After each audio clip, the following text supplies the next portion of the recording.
العام 2013 زار فخامة الرئيس عبد الرب منصور هادي رئيس الجمهورية جمهورية الصين الشعبية، وقد كانت الزيارة ناجحة بكل المقاييس، وجاءت بعد إلغاء حكومة باسندو لاتفاقية ميناء عدن التي منحت شركة موانئ دبي استثمار الميناء، لكنها جمدته حتى لا يتأثر ميناء جبل علي الإماراتي. وفي هذه الزيارة وقعت حكومة بلادنا اتفاقيات مع الصين تنص على تعميق ميناء عدن إلى 18 مترا وتوسيعه إلى أكثر من 1000 متر وبتكلفة 508 ملايين دولار، وتعميق وتوسيع ميناء المخا وتطوير وتحسين مطار عدن ومطار تعز، ومشاريع أخرى تتصل بالتطوير والتحسين في مجالات البنية التحتية وتحديث مصاف عدن وإعادة تأهيله وتطوير الإنتاج فيه. هذه الاتفاقيات أزعجت دولة الإمارات لأن الموقع الاستراتيجي لميناء عدن سيكون له تأثير كبير على الحركة التجارية في ميناء جبل علي، فبدأت تحيك المؤامرات وتجري الاستعدادات لعمل ثورة مضادة وانقلاب على شرعية الرئيس هادي وإيجاد حكومة أخرى تمكنها من تجميد الميناء وإلغاء اتفاقية الصين. فعملت على دعم انقلاب الحوثيين ومولته بمئات الملايين من الدولارات. وبعد نجاح الانقلاب الحوثي حاول الحوثيون التمدد إلى عدن، إلا أنهم وجدوا مقاومة هناك ولم يتمكنوا من إحكام السيطرة، واستطاع الرئيس هادي الخروج من عدن وطلب دعم ومساندة من المملكة العربية السعودية.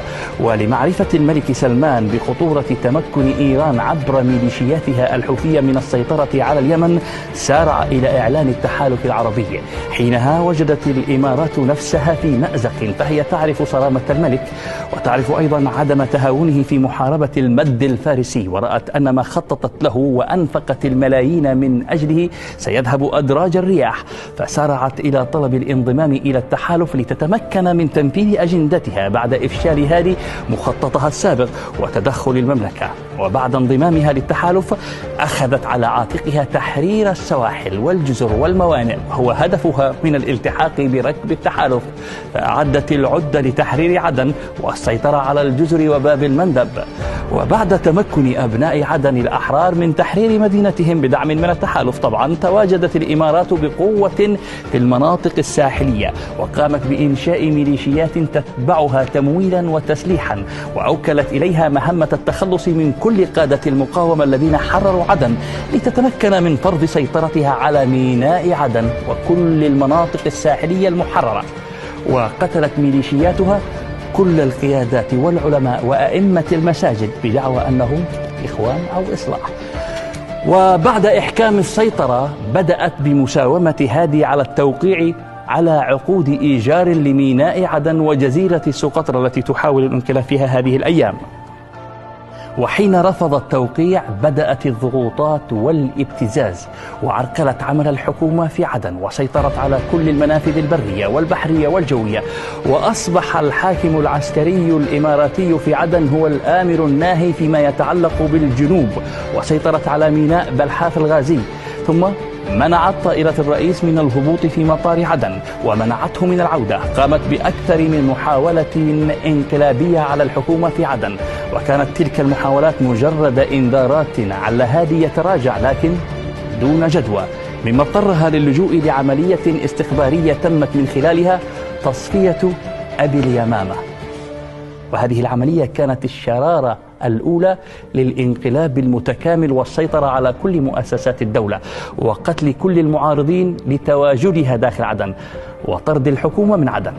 ومن ثم توجهت الإمارات للسيطرة على بقية محافظات الجنوب حتى وصلت شبوة، وهناك منيت بهزيمة كبيرة من قبل أبناء شبوة ورجال الجيش الوطني.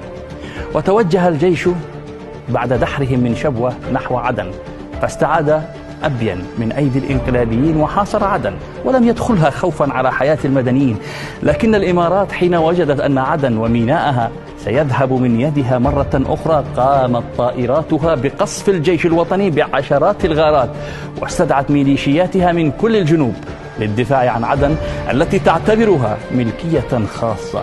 ثم هرولت للدعوة للحوار لكسب الوقت وإعادة ترتيب صفوفها وصفوف ميليشياتها للانقلاب وإعلان الانفصال كما تمني تلك الميليشيات. إذن الموانئ والجزر، جزيرة سقطرى، باب المندب، هو السر وراء هذه العنجهية الإماراتية وراء هذه الأطماع الإماراتية. الحرب إذن لأطماع اقتصادية ولتحقيق حلم سبارتا الزجاجية بالسيطرة والنفوذ.